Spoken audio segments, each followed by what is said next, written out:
جزا و سزا کس کے اختیار میں ہے؟ اللہ کے اختیار میں ہے. اور اللہ یہ تکلیفیں دکھ دے کر بندے کو رحمت سے جوڑنا چاہتے ہیں. اور میرے مرشد فرمایا کرتے تھے اللہ عذاب کا کوڑا دکھا کر اپنی رحمت کا امیدوار بنانا چاہتے ہیں. عذاب کا کوڑا دکھا کر اپنی رحمت کا امیدوار بنانا چاہتے ہیں. تمہیں ہم اپنے سے دور نہیں کرنا چاہتے. بیٹا دودھ نہ پیے تو باپ جوتا اٹھا لیتا ہے, پی لے تو تیرے میں ہونے پانجا فٹ کرتا ہے. وہ ڈرتا ہوا پی لیتا ہے, وہ جوتا پھینک دیتا ہے. جوتا مارنا مقصود نہیں ہے, دودھ پلانا مقصود ہے. یہ جتنی تکلیفیں ہیں تکلیف دینا مقصود نہیں, تمہیں اپنی رحمت سے جوڑنا مقصود ہے. تمہیں اپنے دربار میں دامن پھیلانا اور آنسو بہانا اس پہ قائل کرنا مقصود ہے. اس لیے فرمایا تمہیں دکھ دیے گئے لولا تضرعوا, اس لیے یہ دکھ دیے گئے تاکہ تمہیں ہمارے دربار میں رونا آ جائے, ہمارے دربار میں تمہیں دامن پھیلانا آ جائے.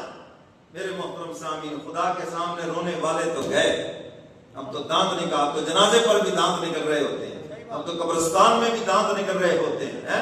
وہاں پر بھی سیاست چمک رہی ہے, وہاں بھی جو رونے کی جگہ ہے. انسان پر ایک طبی خوف ہوتا ہے, میں نے بھی اس چارپائی پہ لیٹنا, کوئی خوف تو ختم. یہ نماز جنازہ جب آئے تو اسی لیے تو حکم ہے کھڑے ہو جاؤ.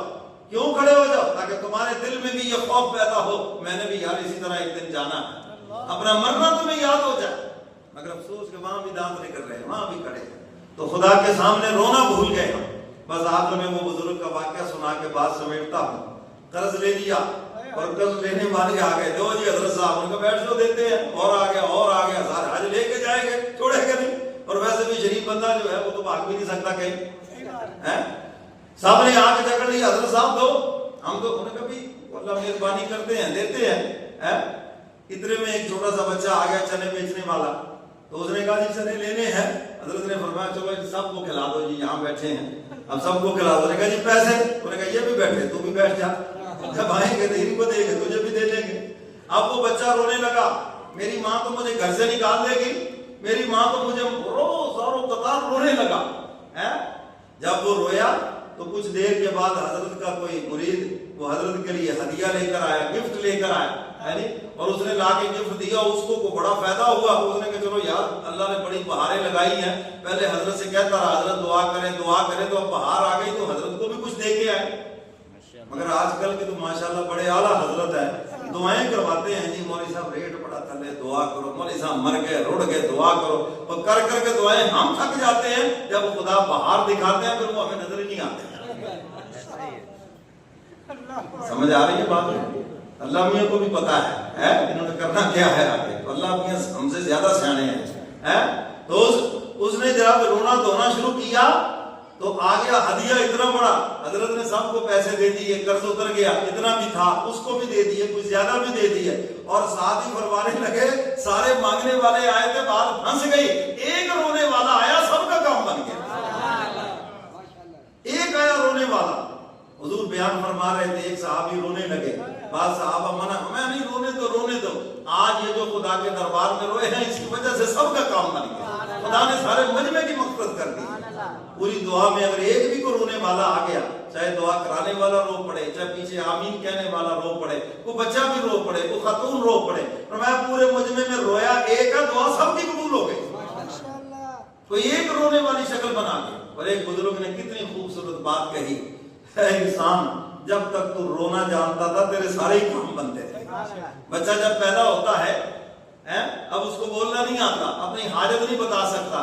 جب اس کو بھوک لگتی ہے تو کیا کرتا ہے, جب دھوپ لگتی ہے تو کیا کرتا ہے, جب پیشاب کر لے تکلیف ہوتی ہے تو کیا کرتا ہے. یہی کی بات ہے. خدا نے ماں باپ کے دل میں محبت ڈال دی, اس کے رونے سے سمجھتے ہیں اس کو کیا تکلیف ہے, کیا تکلیف ہے. اللہ فرماتے میں تو 70 ماؤں سے زیادہ پیار کرنے والا ہوں, ذرا میرے سامنے رو کر تو دکھاؤ نا. تیری ماں اگر تیرے رونے سے تیرا ہر دکھ درد سمجھتی ہے, فرمایا میرے دربار میں آ کر رو, میں بھی تیرا ہر دکھ درد سمجھتا ہوں, اور فرمایا ہر دکھ تیرا دور کرنے پہ قادر بھی ہوں.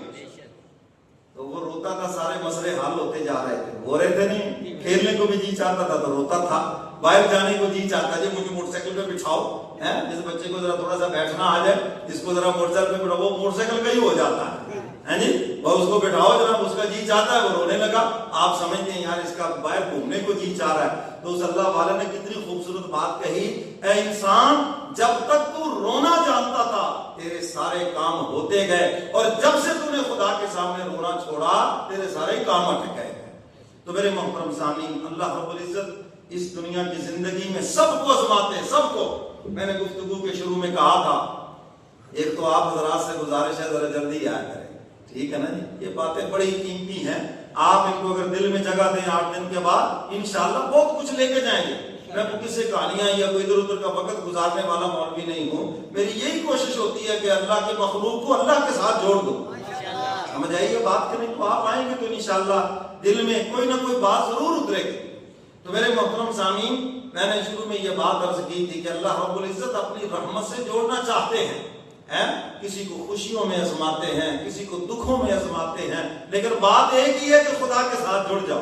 اگر اللہ نے نعمتیں دی ہیں شکر کر کے، شکر ادا کر کے، شکر گزار بندوں میں داخل ہو جاؤ، وہ بھی خدا کے ساتھ جڑ گئے۔ اور اگر تکلیفیں ہیں، بیماریاں ہیں، مصیبتیں ہیں، اللہ کی طرف رجوع کر کے دامن پھیلا کے خدا کی رحمت کے ساتھ جڑ جاؤ۔ اللہ مجھے اور آپ کو